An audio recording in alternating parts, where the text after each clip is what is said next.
ini kan ayat kelanjutan dari ayat sebelumnya ya, bahwa ada orang apa namanya kafir Quraisy yang waktu itu apa namanya mau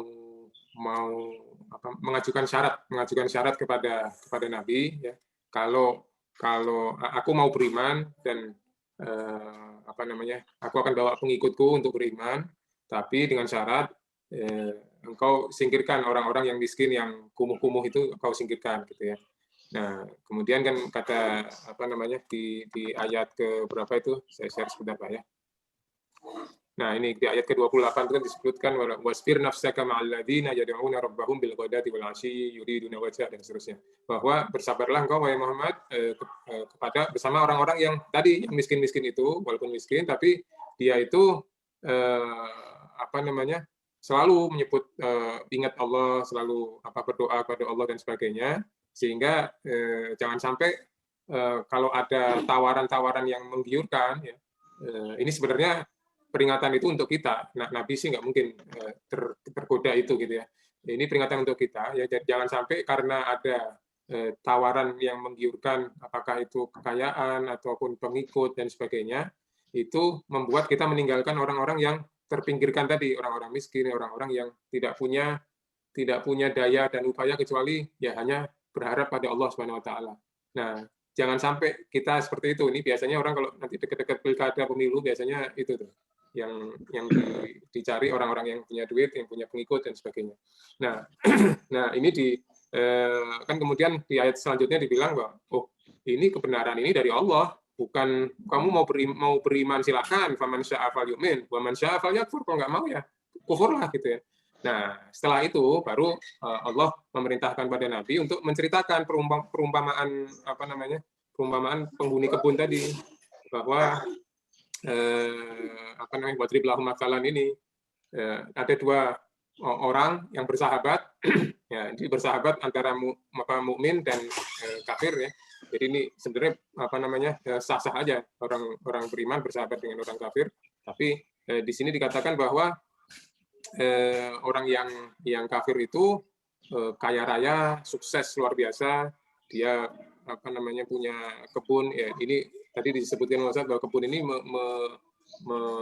apa namanya merupakan analogi kekayaan ya, kekayaan yang dimiliki oleh orang kafir itu, dan kekayaan itu atau kesuksesan itu bisa membuat menipu ya, artinya bahkan bisa membuat orang itu lupa ya, atau salah sangka ya, bahwa ini kekayaan ini, aku punya kekayaan yang berlimpah, punya pengikut yang banyak ini karena Allah suka sama aku.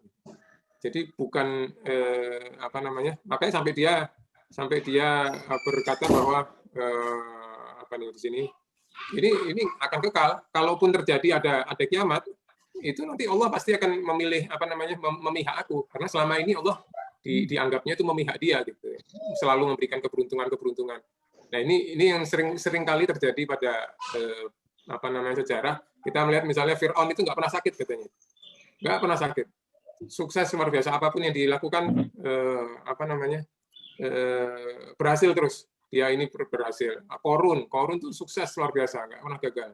Nah, kesuksesan atau keberhasilan itu kadang sering kali membuat orang itu mengira bahwa itu karena Allah ridho kepada dia, karena Allah cinta sama dia, berpihak pada dia, sehingga apa namanya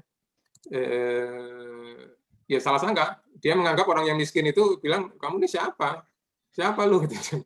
Kalau apa namanya aku ini anak aksaru minka mala wa a'azzu nafara, aku ini lebih banyak hartanya, pengikutku lebih banyak, kamu sial terus gitu kok, berarti Allah nggak ridho sama kamu gitu, nggak suka, nggak cinta sama kamu.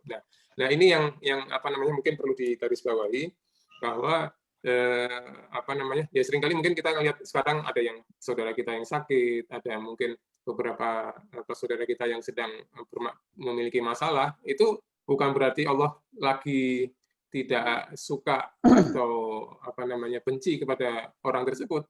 Bisa jadi itu supaya Allah Allah ingin adanya masalah itu membuat dia ingat gitu ya ke Allah, meminta kepada Allah dan sebagainya. Nah, dan bukan berarti juga orang yang selalu sukses, selalu berhasil itu tanda bahwa Allah cinta gitu. Bisa jadi itu adalah istidraj itu ya, yang tadi yang mengerikan itu ya, sangat mengerikan istidraj itu, orang melenakan. Sampai pada satu titik sudah nggak bisa lagi untuk kembali. Nah, makanya sebenarnya orang yang sombong itu adalah orang yang zalimul li nafsih, menganiaya dirinya sendiri sebenarnya. Ini diistilahkan di ayat Quran ini, dia masuk kebun dengan keadaan zalimul li nafsih, sombong kepada dirinya. Nah, ini sesuatu pesan yang sangat penting menurut saya, bahwa bahayanya terlena ya. Kita jangan sampai merasa terlena, harus selalu ingat bahwa kita ini ya semua itu kekayaan, keberhasilan, kesenangan, kesedihan, kesusahan itu adalah semuanya ujian yang harus kita hadapi, ya bisa lulus, bisa enggak. Ya, dalam surat Al-Fajr itu disebutkan fa'amal insan idza mabtalahu rabbuhu fa'akramahu wa na'amahu fayaqulu rabbi akraman. Bahwa manusia itu kalau Tuhan itu mengujinya dengan memuliakannya, memberikan kesenangannya, maka dia berkata Tuhanku telah memuliakan aku. Wa amma idza mabtalahu faqaddara alaihi rizqahu fayaqulu rabbi ahanan. Tapi apabila Tuhannya itu memberikan ujian dengan membatasi rezekinya, dengan kekurangan, dengan kesakitan dan sebagainya, maka dia berkata Tuhan telah menghinaku. Nah, kontan ayat ini dijawab dengan kalla, tidak, bukan begitu. Jadi ini juga mengingatkan pada kita bahwa tadi dua kisah tadi, orang yang sangat sukses, orang yang sangat bahkan kalau dalam tafsir-tafsir itu dikatakan ini orang hebat banget. Bahkan semua prediksinya itu hampir selalu benar. Ini sebentar lagi akan hujan beneran. Jadi ini sebentar lagi akan lama kering, benar akan kering gitu ya. Jadi jadi dia apa yang dia dapat itu seolah-olah mendorong dia mempercayai bahwa memang Tuhan itu ada di pihak dia gitu. Ya, ini yang seringkali menipu gitu, membuat kita seseorang itu terperosok karena merasa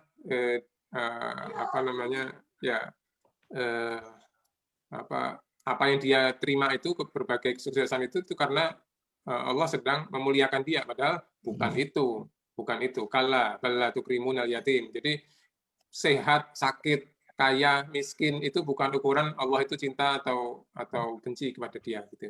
Jadi itu yang perlu saya pikir perlu digarisbawahi dan selalu diingat gitu. Itu aja mungkin.